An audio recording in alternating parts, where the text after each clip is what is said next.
Today's video, we're going to be talking about a once covert operation led by the Defense Intelligence Agency, which was codenamed Able Danger. It was an important operation which collected metadata involving two primary terrorist cells inside the United States, which went largely ignored or dismissed altogether.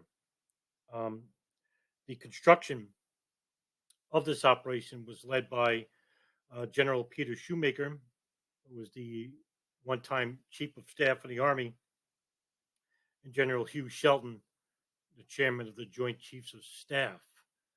This was a highly covert operation, and it was an offshoot to the CIA's uh, meta intelligence operation led under the Bin Laden Issue Station, or codenamed Alex Station, led by its head chief, Michael Scheuer. The CIA created that in 1996. So the Defense Intelligence Agency, which is the Pentagon CIA, and a much bigger uh, organization, uh, finalized in the summer of 1999 the covert operation, which would uh, have people from the U.S. Special Operations Command, or SOCOM, and the Land Information Warfare Center, or LIWA for short, um, which supported the Intelligence and Security Command of the U.S. Army. Now, Able Danger itself was devised um, as an operation which was to develop sensitive information in the transnational terrorism field, which involved the Joint Special Operations Command and the Defense Intelligence Agency.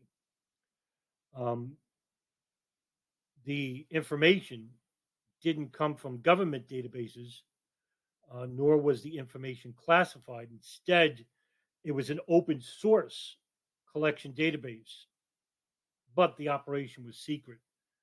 Um, Schoomaker, a little bit about his background was that he was a visionary in the field of counterterrorism, um, and took serious about the emerging threat of Al Qaeda, which was the terrorist cell led under Osama bin Laden. Um, and he was one of the military's top thinkers, and he was an excellent strategist. And so he himself also worked for signals intelligence. Um, Meanwhile, Shelton himself would lead the United States Special Operations Command in the Able Danger operation.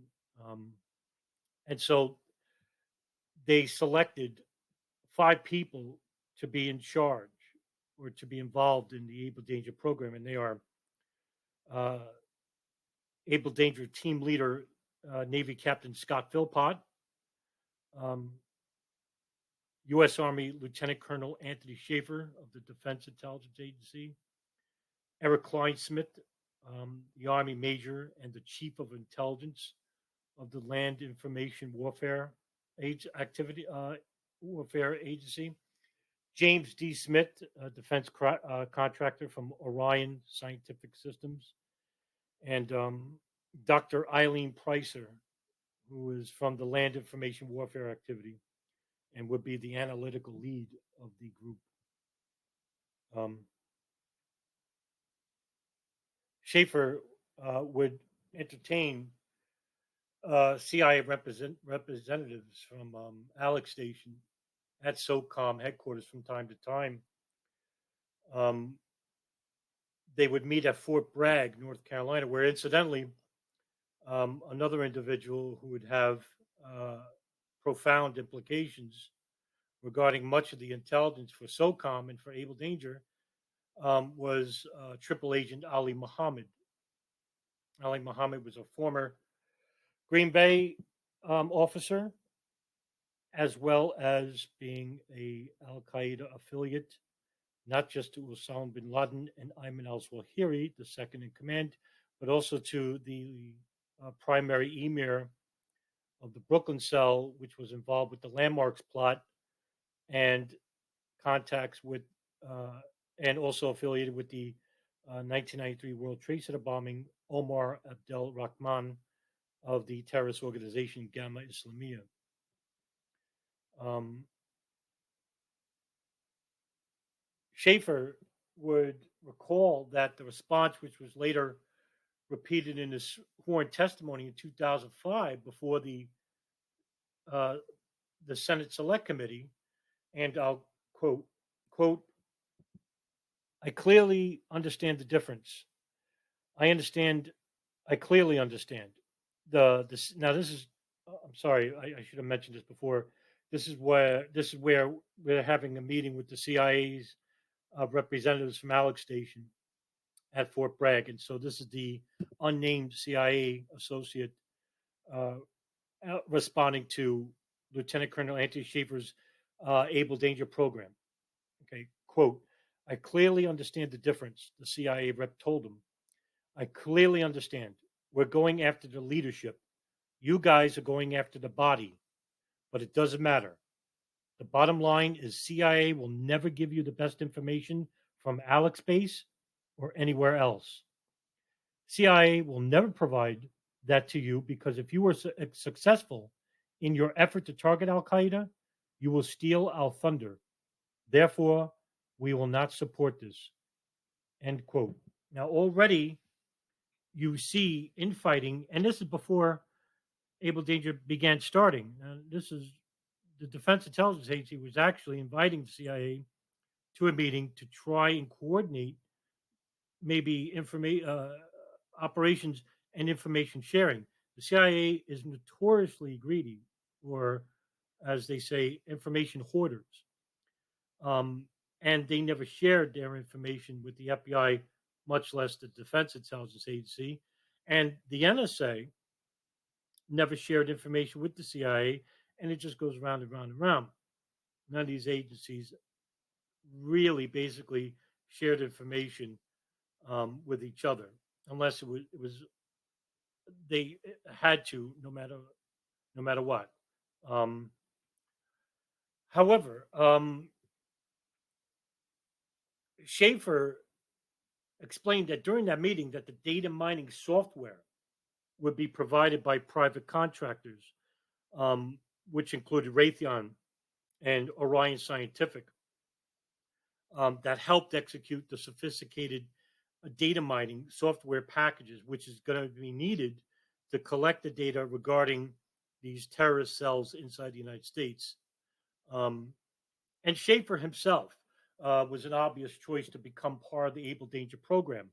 Um, a little bit about Schaefer. He had previously deployed to Germany to conduct counterterrorism operations in 1985 as part of uh, the operation called Reforger, and worked in New York City as part of the U.S. Army's anti-terrorism efforts during OPE sale in 1986 and the reopening of the Statue of Liberty. He also worked to monitor Soviet military officers um, visiting the United States during the INF Treaty missile elimination, and as well as being a reservist with the U.S. Army Foreign Intelligence Activity, or FCA. And on top of that, Schaefer would also do a 5-month tour as a Defense Intelligence Agency officer in 2003 in Afghanistan. Um, and he also directed several key operational intelligence organizations in Bagram, Afghanistan. Um, now, one of those units in his intelligence operations in Afghanistan was um, a special mission task force codenamed Stratus Ivy. Stratus Ivy, which conducted support to the straight direct support to the Department of Defense, um, which would be SOCOM, Joint Special Operations Command, U.S. Army, and they focused on offensive information operations. And during Schaffer's successful undercover combat tours, he participated in search uh, for top Al Qaeda leadership in Afghanistan under this uh, uh, task force Stratus Ivy. Um, and this agency was led by Defense Intelligence Agency Lieutenant General Pat Hughes.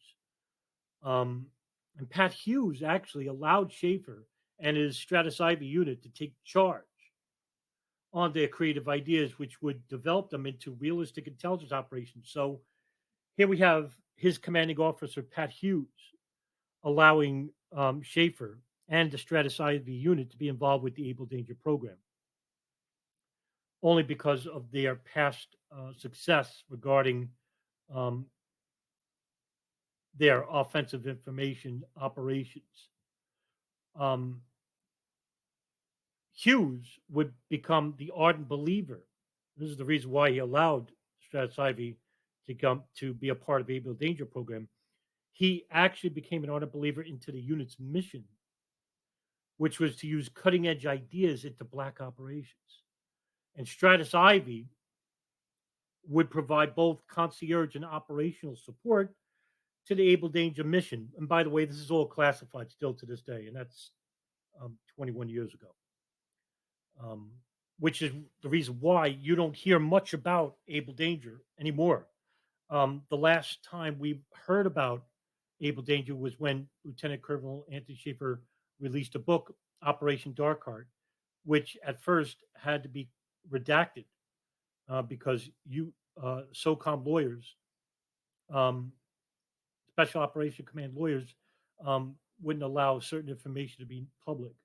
And they burned, and the Pentagon actually burned, I think, I may get the number well, close to, I think they bought the first 500 copies and burned them, destroyed them. But you can still get a copy, and I will link it to the bottom of the description box. It's a great book. I really found the book to be really useful. It was a very illuminating book regarding Schaefer's background and his experiences pre and post Able Danger. It was a great book. I suggest getting it. And um, going back into Schaefer and the formation of Able Danger. So, according to Schaefer's own testimony later on, and also to his experiences regarding the years 1999 to 2001, they, using the data mining program led by Lewa, um, members involved with the Able Danger managed to identify two Al Qaeda cells inside the United States. The two cells included the blind Sheikh Omar Abdul Rahman, led by Gamma Islamiyah, and Mohammed Atta, and that's the Hamburg Cell, Ziad Jarrah, Marwan al-Shehhi, Hani Hanjour. Um, Hani Hanjour actually would move out west, so he participated in the East Coast with Atta, as well as Khalid al-Midar and Wafa Hasmi out west. Because Hanjour actually was the most experienced in terms of piloting planes. He trained for years and years and years. Even went to the University of Arizona in 1992 to study engineering. So he was the first 9/11 hijacker, alleged hijacker, to be inside the United States. Um, the LIWA program, Land Information Warfare Agency program, used data mining techniques to link open source information along with classified information while attempting to make a connection among individuals who were members of terrorist organizations to go along with human intelligence from the public square, like Arab businesses, storefronts, which were nearby known terrorist cities inside the United States, as well as abroad. So all the information that they have, most of it anyway, most of the information was open source information. It wasn't even classified. Um, Mass amounts of data was collected, which included personal data of coming from Al Qaeda internet forums, chat rooms, as well as financial records, phone calls. This is just, by the way, there's two agencies involved with data collecting: the NSA, which was at the Yemen hub, and they've been there since 1996 to 2002. You had the CIA's Bin Laden Issue Station, which was a virtual station in Maryland, which was collecting human intelligence and signals intelligence. By the way, the NSA was collecting signals intelligence. CIA was collecting human and signals intelligence, partially signals intelligence regarding the Yemen hub, which was a Al Qaeda communications hub located in Sana'a, Yemen. The owner of the house, Ahmed al-Hatta, was a close associate of Osama bin Laden, who also shared a room with Khalid al-Midar, who was his son-in-law, who was married to Ahmed al-Hatta's daughter, Hodor al-Hatta. And then you have the Defense Intelligence Agency's Able Danger Program, which was signals intelligence. And that was open source, by the way. NSA classified information, CIA was classified. Even though this was a classified operation, Able Danger, they used information which was open source, public. I just wanted to make that clear to you. Okay, so in December of 1999, Anthony Shaffer and Able Danger team announced that Al Qaeda had a presence inside the United States to Peter Schoomaker and General Hugh Shelton, and that its infrastructure is much more broader than originally ascertained by previous intelligence, coming from the FBI, the CIA, but the CIA basically, I think they knew that Al Qaeda was a much broader operation, even though they claim in the 9/11 Commission testimony that they were overwhelmed with information. Same excuse for the NSA. They couldn't read the metadata; it was so overwhelming. They had enough people to read this information, and they knew that Al Qaeda was an extensive operation, extensive terrorist cell inside the United States. Um, they also managed to create a chart. This chart actually came from Orion Systems that I talked about earlier. And the chart showed all these names of people involved with Al Qaeda and their connections all around the world. It was an amazing chart. And by February of 2000, uh, Captain Scott Philpott organized a high level meeting with Schoomaker and Shelton, General Schoomaker and General Shelton, about the production of the Able Danger operation so far. And so this was their first report. And so he showed them the chart, which was made by Orion Systems, produced by Orion Systems using Land Information Warfare Agency's intelligence. And SOCOM lawyers would review the data as well, whether the data could be made, whether it was legitimate to be used, because there are restrictions. And I'll get into that in a little bit, which was really important because this is what shut down the operation itself. Um, I might as well just tell you now, because it's so important. All the information relating to Mohammed Atta and the other terrorists that were identified by the Able Danger Team as working and living inside the United States, um, or having connections to U.S. people or U.S. persons, they had become identified as being off limits. Now, SOCOM lawyers are saying that Mohammed Atta, Marwan al-Shehhi, Ziad Jarrah, Hani Anjur are U.S. persons because they had temporary U.S. visas, which means that they're American citizens. This is what SOCOM lawyers are stating. And according to personal testimony by Scott Philpott before the Senate Select Committee in 2005, Philpott said that SOCOM lawyers have restricted Able Danger from review use or exploitation of the information collected by the team due to the U.S. Persons Policy in the planning effort. In other words, that the data, the mass amounts of data they collected, which is approximately 3.5 gigabytes of data, I'm sorry, terabytes of data, an enormous amounts of data, files and documents and photographs, um, now had to have been, now had, could not be used and had a time limit. And that time limit is that information regarding the U.S. Persons Policy um, was 30 days. And so um,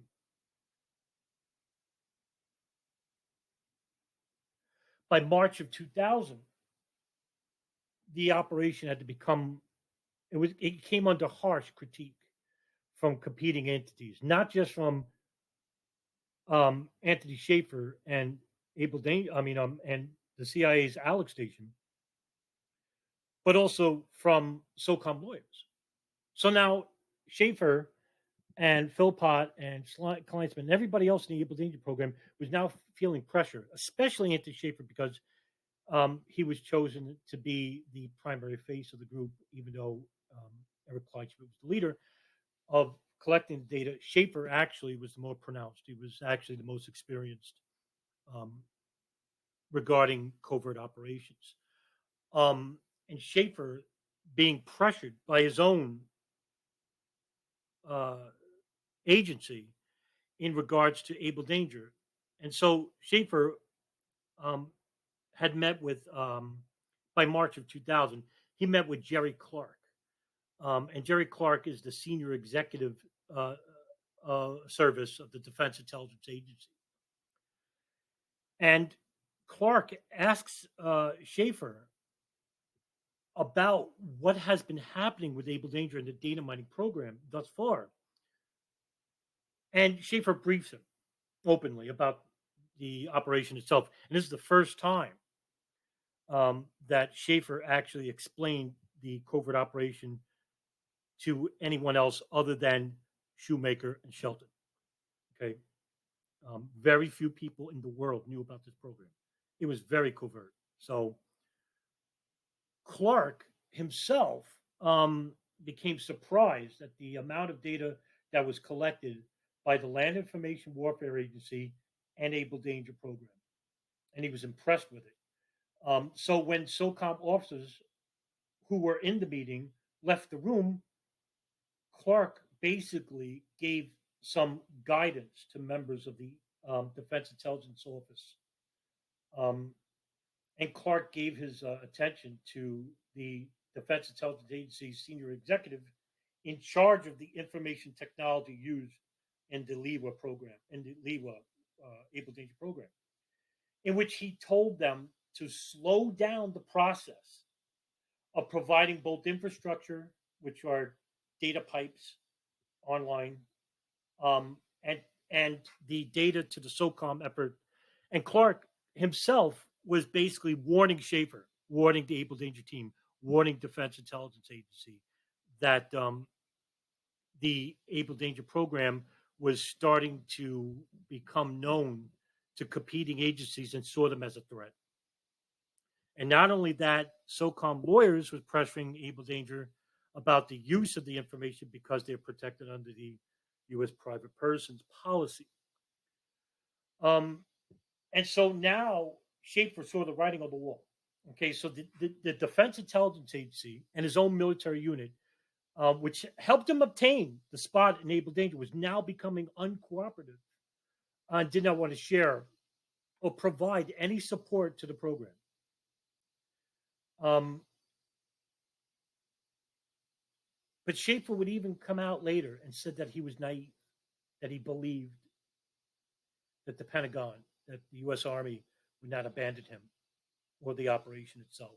He saw it as useful, productive, and it was.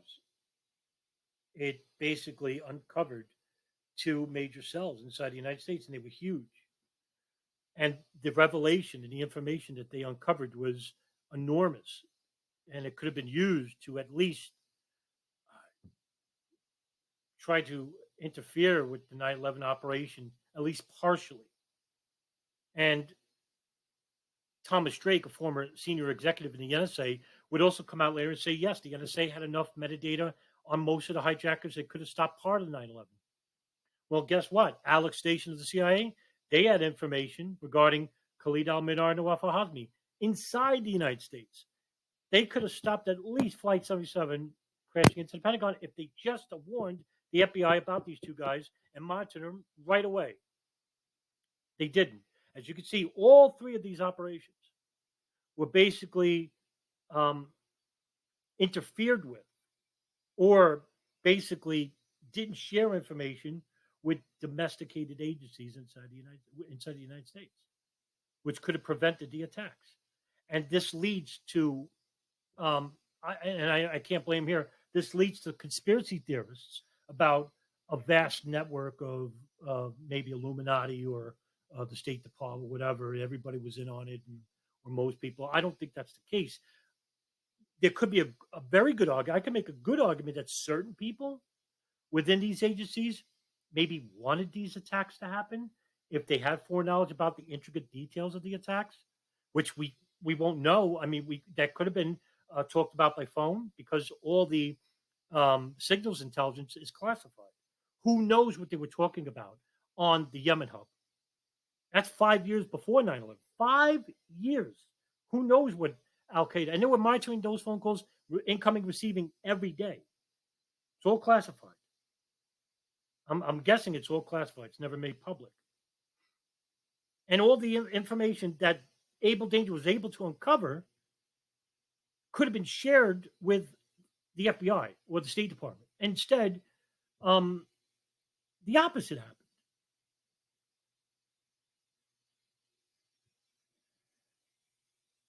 Major Eric Kleinsmith, the leader of the Able Danger and the chief of intelligence of the Land Information Warfare Agency, is ordered in 2000 to destroy data and documents related to a military intelligence program, Able Danger.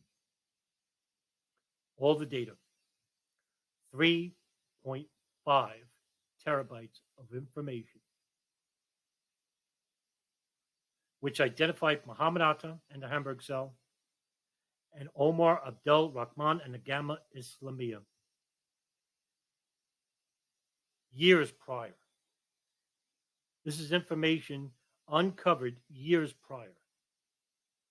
By April of 2000, that data was destroyed. An immense amount of data for analysis that allowed them to map connections of Al-Qaeda operatives here inside the United States as well as abroad. It was a worldwide threat, and they destroyed everything. They were ordered to destroy on the premise of a falsehood. U.S. SOCOM lawyers ordered Kleinsmith to destroy that data because they said it exceeded the 30-day allowance because they were covered under the U.S. Persons Privacy Policy.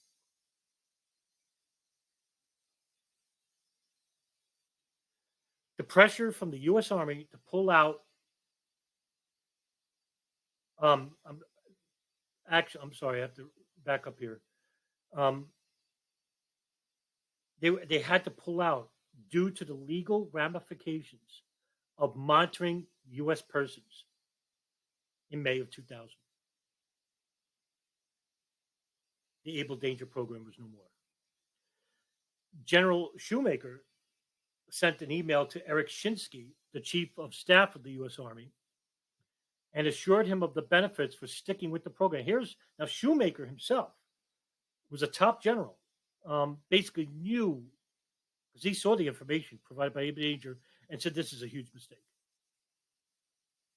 But the data was destroyed immediately after. Because Shinsky actually ignored Schoomaker.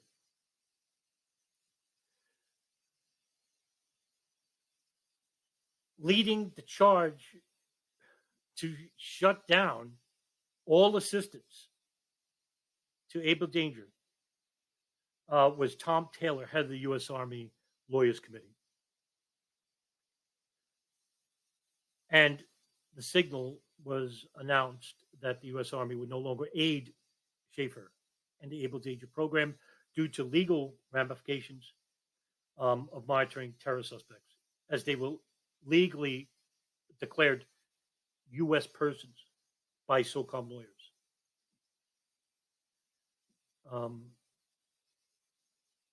This was a devastating decision by the U.S. Army at this point. I really, when I read about the story, I'm flabbergasted that they allowed a covert operation which uncovered mass amounts of data, which was on the public square, wasn't even classified. So what was the reason behind this? Because it violated the U.S. Persons Policies Act, which I'm going to get in a little bit. This is going to be a little bit of a long video because I wanted to explain to you the intricate details of this operation. It's so important, and because nobody really talks about it, and it is important in regards to 9/11 itself. Now, Captain Scott Philpott briefs Peter Schoomaker and that Able Danger had once uncovered information regarding Al Qaeda activity in the port of Aden, the Aden harbor in Yemen, which was huge because John O'Neill, the head of the I-49 unit, which was the counterterrorism unit in New York City, was basically subjugated by the U.S. Yemen ambassador Barbara Bodine because Bodine didn't like his attitude and kicked him out of the country. And so Ali Soufan, who was an associate in FBI counterterrorism unit, stood behind, and he's a great agent. Schaffer recalled that Yemen was elevated by Able Danger to be one of the top 3 hotspots for Al Qaeda in the entire world. Contacts with allegedly one of the top members of Al Qaeda, Abu Zubaydah, and also associates in Yemen, which had some affiliations with the 2000 Millennium Plot, which was a terrorist plot involving terrorism activities in Jordan and inside the United States. And so the warning that Scott Philpott briefs Schoomaker was possibly yet another warning from the defense intelligence analyst Kaifalis, K-I-E, first name, Kaifalis. And so the pressure from the Defense Intelligence Agency and the lawyers from SOCOM was basically just interfering with anything relating to the Able Danger team and to separate operations. And by November of 2000, Able Danger operations would cease data collection. And so whatever data that they had collected, they were ordered to destroy that as well. Regarding just with the Hamburg Cell. I want to separate that too. Any data that they collected regarding the Hamburg Cell, Mohammed Atta, Marwan, al-Shehhi, Ziad Jarrah inside the United States, and Hani Anjur was ordered destroyed because they were considered U.S. persons by SOCOM lawyers. Data regarding, say, what I just before about the Al Qaeda cell in Yemen, they were allowed to collect because they're not considered U.S. persons. So, but SOCOM lawyers are still trying to interfere with these individuals from Able Danger, pressuring them to shut down, basically. You can come right out and say it, but basically pressuring the operation to be shut down. Now, where is that pressure coming from? Is it coming from the U.S. Army, the Pentagon, the CIA, the NSA?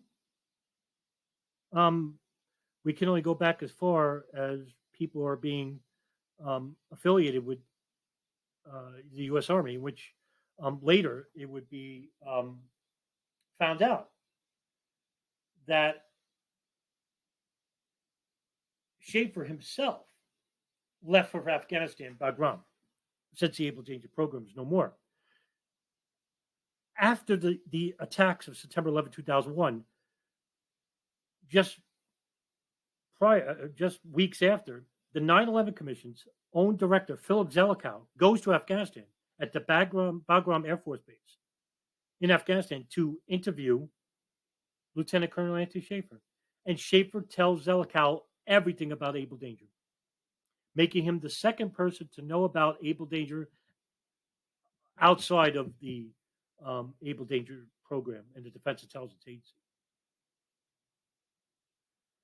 And so Zelikow, floored by the information, gives Shaffer his card.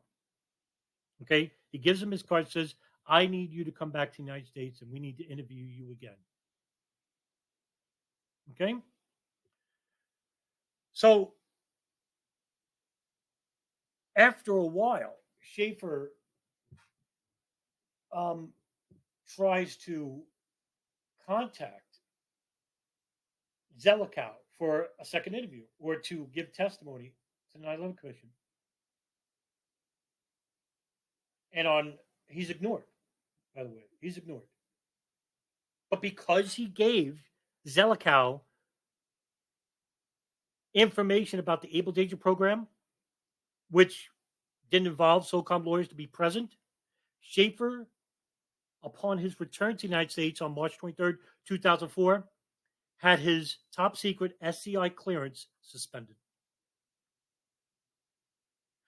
And Shaffer goes straight to the Defense Intelligence Agency office where he hold a meeting with U.S. Army brass as well as SOCOM lawyers, where he would tell Mike Kingsley, the Defense Intelligence Inspector General, that he had significant allegations against him, which required Shaffer's security clearance to be suspended.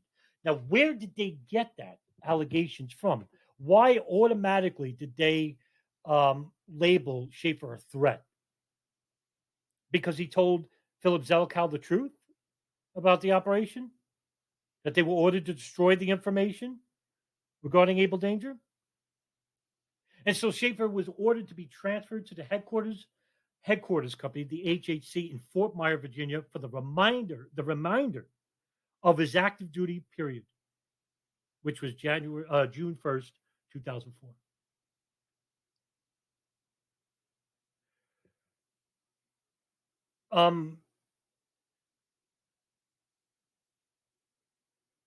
So his security clearance is suspended even after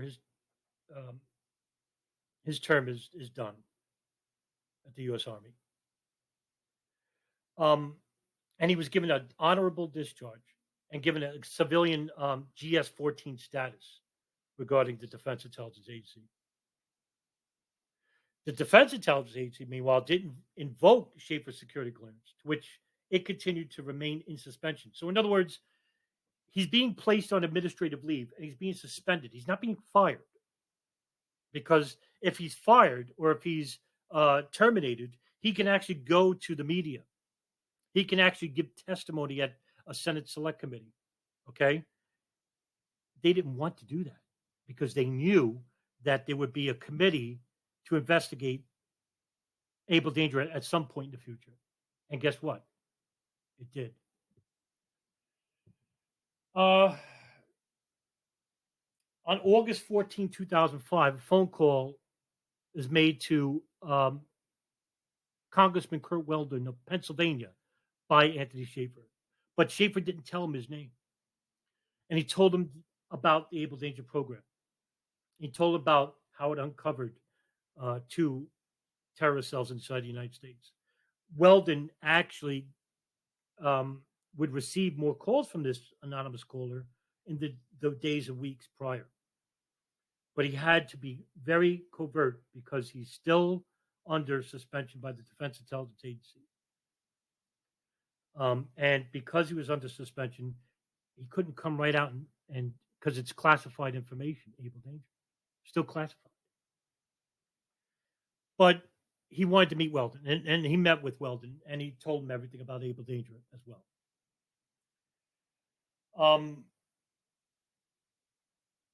Weldon is floored by the information, floored.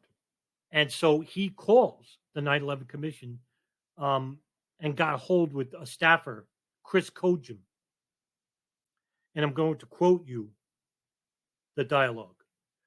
And so, by the way, it's not Kurt Welding talking to Chris Kojum. Kurt Welding, his own chief of his staff chief of the Congressman Weldon's staff chief. His name is Russ Casso, and so Russ Casso got in touch with Chris Kojum. Russo, Chris, are you aware of a covert military operation called Able Danger? Kojum, yes, we have heard of it. Russo, why have you guys not put it in the 9/11 Commission final report? Kojum, it didn't fit with the story we wanted to tell. That's a direct quote.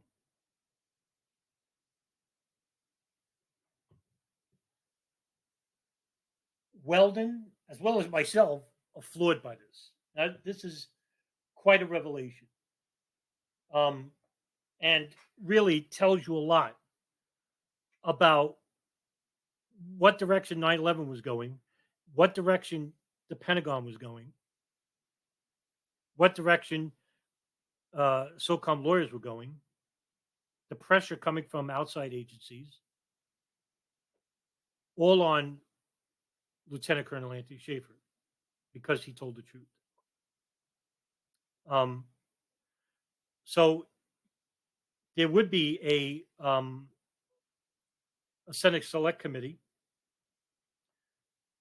headed by Chairman Arlen Specter in September 21st of 2005, in which they talked about the Able Danger program, in which Eric Kleinsmith testified, Mark Zaid, who's the lawyer for Anthony Shaffer, because remember, he's not allowed to testify, he's under suspension. He testified on behalf. And the Defense Department got William Dugan, who's the assistant to Defense Secretary for Intelligence Oversight, to testify on their behalf regarding the Able Danger program. And I'm going to quote you what he said to Arlen Specter. Specter, thank you, Senator Sessions, Mr. Dugan. Mohammed Atta was not a U.S. person, was he? Dugan. Based on what I have read in the press since September 11, 2001, I don't believe he was. He wasn't a permanent resident alien. He wasn't a U.S. citizen. He wasn't in any of the other categories. He wasn't in the country lawfully.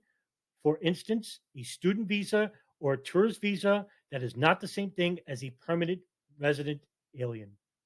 Specter, Mr. Dugan, you are the acting Assistant Secretary of Defense for Intelligence Oversight.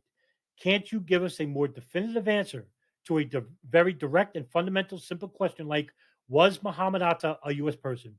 Dugan, no, he wasn't.